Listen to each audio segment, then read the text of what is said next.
টকাৰ নামত পইচা লোৱা বন্ধ কৰক চিকিৎসা চুক্তিৰ পইচা লোৱা বন্ধ কৰক দুৰ্নীতি বন্ধ কৰক ঘৰৰ নামত দুখীয়া ৰাইজৰ পৰা টকা লোৱা বন্ধ কৰক যমুনা টিভি দুৰ্নীতি নচলিব দুৰ্নীতি বন্ধ কৰক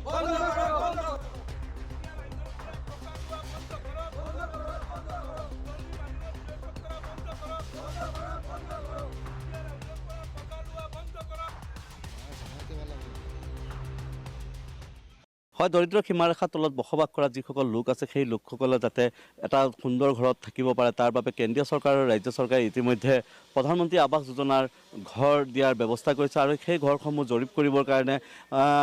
জিঅ'টেক কৰিবৰ কাৰণে ইতিমধ্যে জীৱিকা সখীসকলক তেওঁলোকে কামত নিয়োগ কৰা পৰিলক্ষিত হৈছে আৰু সেই জীৱিকা সখীসকলে জিঅ'টেক কৰাৰ নামত ব্যাপক হাৰত ধন সংগ্ৰহ কৰাৰ এক গুৰুতৰ অভিযোগ উপস্থাপন হৈছে উত্থাপিত হৈছে মই বৰ্তমান উপস্থিত আছোঁ ডবকা বিন্নাকান্দি উন্নয়ন খণ্ডৰ কাৰ্যালয়ত আৰু এই উন্নয়ন খণ্ডৰ কাৰ্যালয়ত এগৰাকী জীৱিকা সখীৰ বিৰুদ্ধে যমুনা গাঁও পঞ্চায়তৰ একাংশ লোক আহিছে তেওঁৰ বিৰুদ্ধে অভিযোগ দিবলৈ কিয়নো সেই জীৱিকা সখীগৰাকীৰ বিৰুদ্ধে এক গুৰুতৰ অভিযোগ উত্থাপিত হৈছে ধন সংগ্ৰহ কৰাৰ আৰু ধন দিলেহে তেওঁ জিঅ'টেক কৰে আৰু ধন নিদিলে জিঅ'টেক নকৰা গুৰুতৰ অভিযোগ আহি পেলাই আজি লিখিতভাৱে তেওঁলোকে আহি বিন্নাকান্দি উন্নয়ন খণ্ডৰ খণ্ড উন্নয়ন বিষয়াগৰাকী দিছে মই সামগ্ৰিক পৰিৱেশ মোৰ সতীৰ্থক দেখুৱাবলৈ অনুৰোধ জনাইছোঁ এইসকল হৈছে যমুনা গাঁও পঞ্চায়তৰ স্থানীয় লোক আৰু এই লোকসকলে আজি লিখিতভাৱে আহি পেলাই বিন্নাকান্দি খণ্ড উন্নয়ন বিষয়াক এই যিগৰাকী জীৱিকা সখী আছে জীৱিকা সখীগৰাকী জিঅ'টেক কৰাৰ নামত যি ধন দাবী কৰিছে সেই সন্দৰ্ভত তেওঁলোকে আহি পেলাই ইতিমধ্যে অভিযোগ দিয়া পৰিলক্ষিত হৈছে মোৰ লগত ইয়াত একাংশ লোক আছে তেওঁলোকৰ পৰা কিছু বক্তব্য ল'বলৈ চেষ্টা কৰিম কি হৈছে আপোনালোকৰ কি অভিযোগ আছে আপোনালোকে কি আজি কিয় ভিডিঅ'ক লগ কৰিলে আহি পেলাই তাৰমানে আজি আমি ইয়াত বিডিঅ' ছাৰক লগ কৰিবলৈ আহিছোঁ যমুনা জিপিত জীপিকা চকী ৰিজুমণি বাইদেউ এজন আৰু যমুনা জিপিত আৰু এজন মণ্ডল হয় বিজেপি দলৰ এজন মণ্ডল হয় সেইজনৰ মোৰ তাত ৰেকৰ্ডিং আছে তথ্য আছে প্ৰুফ ফটো আছে সেইজন মানুহে কৈছে এটা ঘৰৰ নামত জিঅ'টেক কৰিলে 5,000 টকা লাগিব 2,000 টকা অলৰেডি ল'লে ৰেকৰ্ডিঙত তাৰপিছত ভুক্তভোগী মানুহজনক কৈছে বোলে আৰু 3,000 টকা দিব লাগিব নিদিলে আপোনাৰ ঘৰত ফটো নামাৰোঁ আৰু সিহঁতে ধনী ঘৰৰ মানুহে ফটো মাৰে কিন্তু দুখীয়া ঘৰৰ জিঅ'টেক কৰোঁতে এতিয়া কিমানকৈ লৈছে 300 টকা 500 টকা 300 টকা 500 টকা সিহঁতৰ লাগে এইটো চাৰ্জ সিহঁতৰ মহিলাৰ পৰা দুখীয়া মানুহৰ পৰা লৈছে নিদিলে ফটো নামাৰে সিহঁতে ফটো মাৰা নাই এইসকল ৰাইজৰ পৰা কালি আমি এটা প্ৰতিবাদ কৰিছিলোঁ গোটেই ৰাইজ একেলগে হৈছিলোঁ সেইবিলাক মানুহৰ পৰা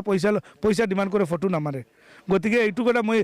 হিমন্ত মুখ্যমন্ত্ৰীক অনুৰোধ কৰিছোঁ যাতে এইটো ন্যায় লাগে আৰু উচিত তদন্ত কৰি এইটো আমাৰ দুখীয়া মানুহৰ প্ৰতি এইটো জিঅ'টেক কৰিব লাগে ঘৰ পাব লাগে মানুহ আপোনালোকে কি অভিযোগ লৈ পেলাই আজি বিন্নাকান্দি তাৰমানে আজি আমি বিন্নাকান্দি উন্নয়ন খণ্ডত আহিছোঁ যে আমাৰ বিডিঅ' ছাৰক এখন মই দৰখাস্ত দিবলৈ যে ঘৰৰ নামত বহুত দুৰ্নীতি হৈ আছে যে আমাৰ